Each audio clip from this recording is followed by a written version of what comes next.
Bismillahirrahmanirrahim. Assalamualaikum warahmatullahi wabarakatuh. Perkenalkan, nama saya Nur Asmian Sisadamang dari jurusan Ekonomi Syariah semester 4. Baiklah, di sini saya akan menjelaskan mengenai analisis studi kelayakan bisnis syariah pada usaha mikro tempe. Industri tempe merupakan salah satu bisnis yang berproduksi di Indonesia. Tempe juga merupakan makanan pengganti bagi banyak orang di negara Indonesia.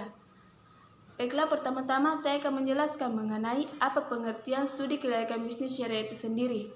Studi kelayakan bisnis syariah yaitu kegiatan ekonomi yang mempelajari tentang usaha atau bisnis yang dijalankan dengan tujuan untuk mengetahui apakah bisnis tersebut layak atau tidak layak dijalankan. Di dalam studi kelayakan bisnis syariah ada beberapa aspek dalam penilaian apakah bisnis tersebut layak atau tidak.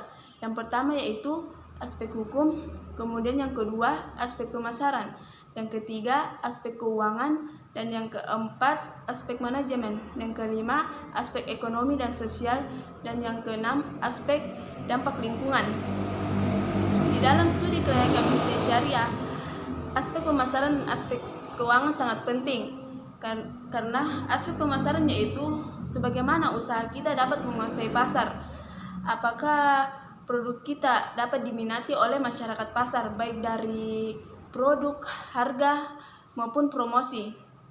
Sedangkan mengenai aspek keuangan juga sangat penting dalam studi kelayakan bisnis syariah karena supaya kita mengetahui apakah biaya yang dikeluarkan dari usaha kita dapat didapatkan kembali melalui usaha tersebut, dan juga kita dapat mengetahui seberapa banyak keuntungan yang didapatkan dari usaha kita tersebut. Dalam suatu usaha dikatakan layak atau tidak apabila telah memenuhi prinsip-prinsip syariah, yaitu baik barang yang dijual itu merupakan barang halal baik dari zat maupun cara memperolehnya. Dari jurnal yang saya baca mengenai studi kelayakan bisnis syariah pada usaha tempe, telah dilakukan penelitian di kota Tasikmalaya, di mana pada produksi tempe di kota Tasikmalaya tersebut sudah memenuhi standar kelayakan bisnis syariah karena sudah memenuhi prinsip-prinsip syariah.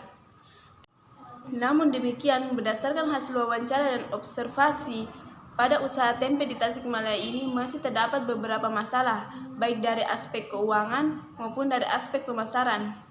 Pada aspek keuangan, pengrajin tempe ini masih melakukan pencatatan keuangan tradisional, serta beberapa orang tidak melakukan pencatatan keuangan.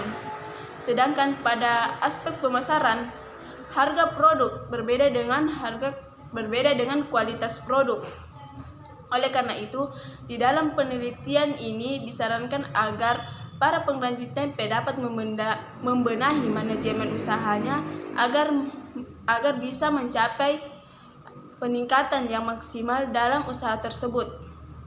Demikianlah penjelasan saya mengenai analisis studi kelayakan bisnis syariah pada usaha mikro tempe. Wassalamualaikum warahmatullahi wabarakatuh.